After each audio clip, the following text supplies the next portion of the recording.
cewek ditanya pendapatnya setuju apa enggak dilamar oleh seorang perempuan, maka jawaban ianya seorang perempuan itu adalah diam. Sedangkan laki-laki kalau diam berarti enggak. Kalau perempuan kalau diam berarti ya. Kalau dia, oh berarti itu ya, husnuzon aja. Jadi kalau nanya, Neng gimana mau sama saya? Dia belum sempat mikir, oh berarti mau ya. Kan diam tadi teh. Jadi diam seorang perempuan kata Nabi adalah ridho.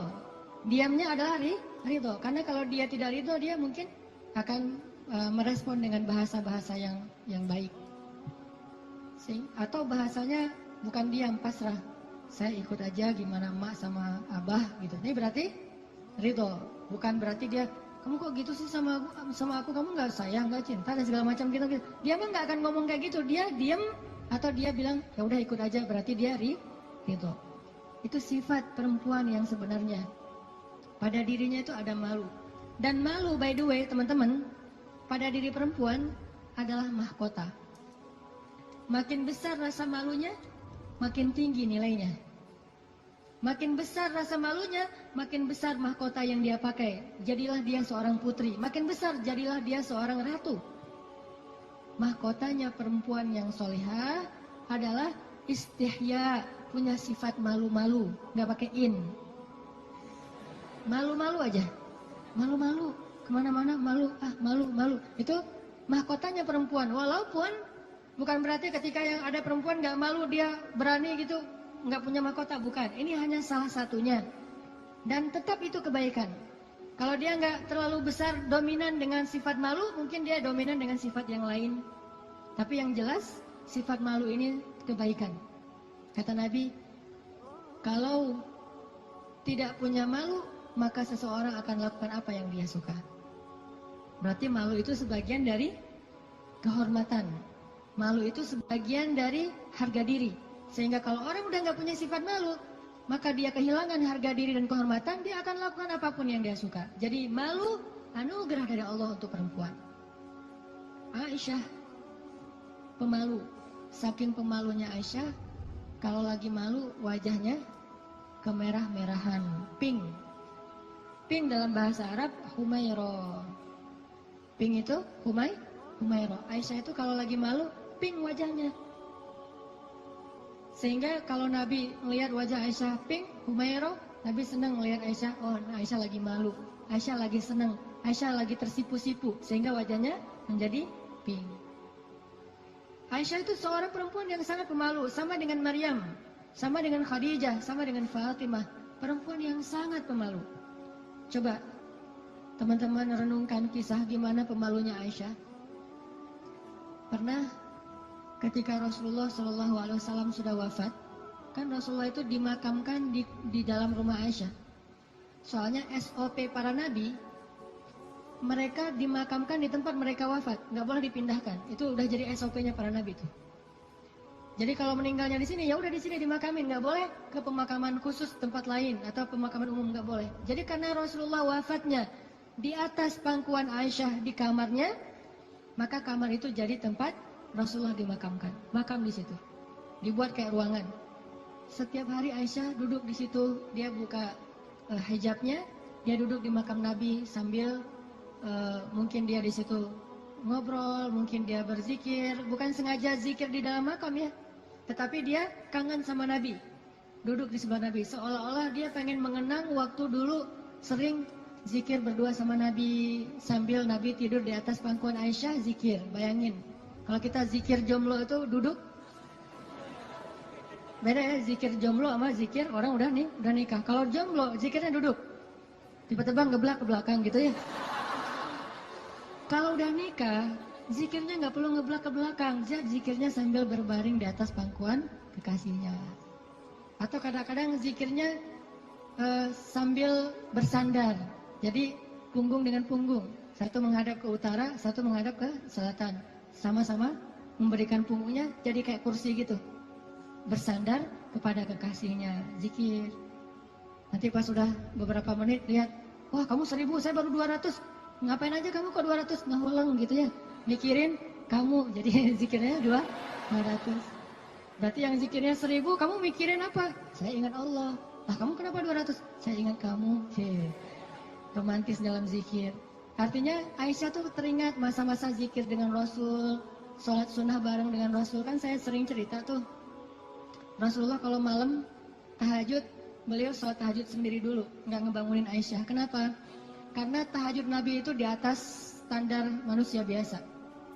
Kalau ngebangunin Aisyah kasihan, nggak akan kuat Aisyah. Ini sayangnya Nabi kepada Aisyah, sampai dalam bab ibadah aja diringankan, selama tidak melanggar syariat. Nabi nggak mau ngeberatin Aisyah sholat tahajud bareng dengan Nabi. Aisyah, tahajud yuk. Hayu, kata Aisyah. 1 rakaat Al-Baqarah, Ali Imran, An-Nisa, Al-Maidah, Al-An'am. Siapa yang kuat? Nggak usah Aisyah, Abdullah ibnu Mas'ud aja pernah jadi makmum dadakan di belakang Nabi, itu hampir batal sholatnya. Wah, Nabi lagi sholat tahajud, nggak makmumin udah aja makmumin. Nabi baca Alif Lam Mim Dzalikal kitabul la raiba fi. Abdullah masih antang-antang aja. Lama-lama kok udah setengah juz ya perasaannya. 1 juz, 2 juz, sampai selesai Al-Baqarah. Mulai ini Abdullah curiga nih. Masuk lagi Alif Lam Mim Ali Imran. Masuk lagi Ya Ayuhan Nas An-Nisa. Masuk lagi Al-Maidah. Masuk Al-An'am 7 juz 1 rakaat. 7 juz 1 rakaat. Kita 1 rakaat 7 surat. An-Nas, Al-Falaq, Al-Ikhlas. Dari ujung aja pokoknya 7 surat. Ini 7 juz 1 rakaat. Atau kadang-kadang kita 7 rakaat 1 surat. Yaitu Al-Ikhlas terus. Asal sholat pasti Al-Ikhlas. Walaupun kalau dia membaca Al-Ikhlas itu karena cinta kepada surat itu, dia akan masuk surga dengan surah Al-Ikhlas. Masalahnya kita benar nggak sih cinta ke Al-Ikhlas? Kan kita suka pakai hadis sahabat itu ya. Ada sahabat kalau ngeimamin pasti bacanya Al-Ikhlas tuh kan. Sahabat aja bacanya Al-Ikhlas mulu. Sampai dilaporin ke Nabi, ya Rasulullah dia tuh kalau ngimamin kurang variatif Kurang variatif gimana? Ayatnya monoton, Al-Ikhlas aja nggak ganti-ganti. Dipanggil sama Nabi, kenapa kamu bacanya kok Al-Ikhlas aja nggak yang lain? Ya Rasulullah, saya cinta dengan surat itu. Nah di surat itu disebutin sifat-sifat Allah. Nabi tersenyum mengatakan, kamu masuk surga karena apa yang kamu cintai. Pertanyaannya, kita gitu atau ada modus lain? Al-Ikhlas itu nggak perlu mikir dan cepet kan? Jadi bukan karena cinta banget dengan Al-Ikhlas. Ini harus jujur nih. Nabi sholat tahajud. Udah selesai tahajud, baru ngebangunin Aisyah pas witir. Jadi Aisyah tuh diajak sholatnya pas witir. Aisyah, witir yuk. Kan Aisyah manja-manja gitu kan ya. Susah bangunnya, akhirnya dipercikin air di wajahnya sama Nabi. Kan saya sering bilang, percikan air ke wajah calon kita. Kalau belum ada latihan pakai guling dulu, guling di latihan. Biar pas mercikinnya itu enak gitu. Kalau ini ada lebih rezeki sedikit, beli nano spray. Kan enak tuh malam-malam nano sprayan. Jadi masuk ke pori-pori langsung segar gitu. Nah, artinya Rasulullah memercikan air ke wajah Aisyah. Ayo Aisyah tahajud. Akhirnya witir bareng. Setelah selesai witir, kan Nabi itu kalau sholat tahajud itu ini ada tutorial tahajud ala Rasulullah ya. Kan tahajud bebas sebetulnya, tapi Rasulullah juga punya style sendiri tahajudnya. Sahabat-sahabat masing-masing punya style. Ada tahajud di atas atap. Siapa itu? Bilal. Bilal kalau tahajud pasti di atas atap rumah. Umar kalau tahajud pasti depan rumah. Bukan di dalam rumah, di depan. Dia keluar dari rumahnya, tahajud di depan rumah. Bacanya kencang-kencang. Bismillahirrahmanirrahim. Satu Madinah bangun gara-gara suara Umar. Kalau Abu Bakar tahajudnya di musolanya sendiri, khusyuk sendiri, nggak mau ketahuan orang. Ini gayanya beda-beda. Gue dengan gaya gue gitu ya. Umar di depan rumah, Bilal di atas atap, Abu Bakar sendiri di dalam mihrab. Rasulullah juga punya style.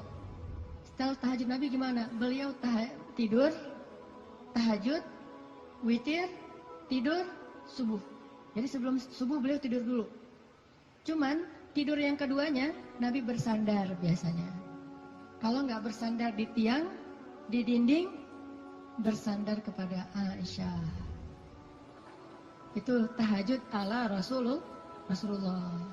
Nggak mungkin kita ngikutin sunnah ini kalau belum banyak sunnah yang kita nggak bisa ngikutin kalau belum nikah teman-teman.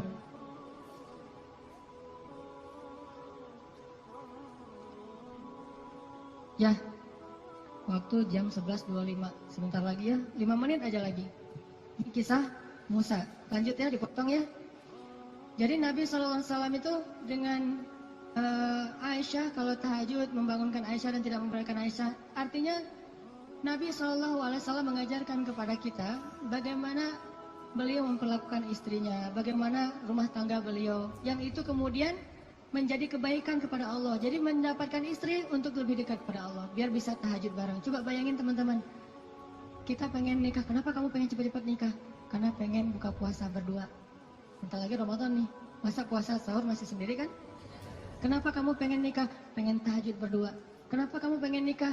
Pengen ngaji berdua, store hafalan. Suaminya hafal surat Al-Ikhlas, store gitu ke istrinya. Kan baru hijrah, Al-Ikhlas dulu kan? Al-Fatihah, Al-Ikhlas. Nanti istrinya store. Store-nya apa? Surah Al-Isra. Ternyata istrinya hafizah. Ya, suaminya baru hijrah. Jadi Al-Ikhlas versus Al-Isra. Beda banget kan? Al-Ikhlas juga masih banyak salah. Kulawahan gak lewat-lewat gitu. Atau kuliah ayyuhal kafirun gak khatam-khatam, muter. Kan la abudu mata abuduan terus aja di situ kan? Ini karena belajar, baru belajar. Istrinya udah Al-Isra, Maryam, Toha, Qasas segala macam. Kenapa pengen nikah? Karena pengen bareng mendekat kepada Allah SWT. Itu yang Nabi Musa cari. Akhirnya perempuan itu datang menemui Musa, sebagaimana Aisyah sangat pemalu. Tadi nggak tuntas ceritanya, next time insya Allah.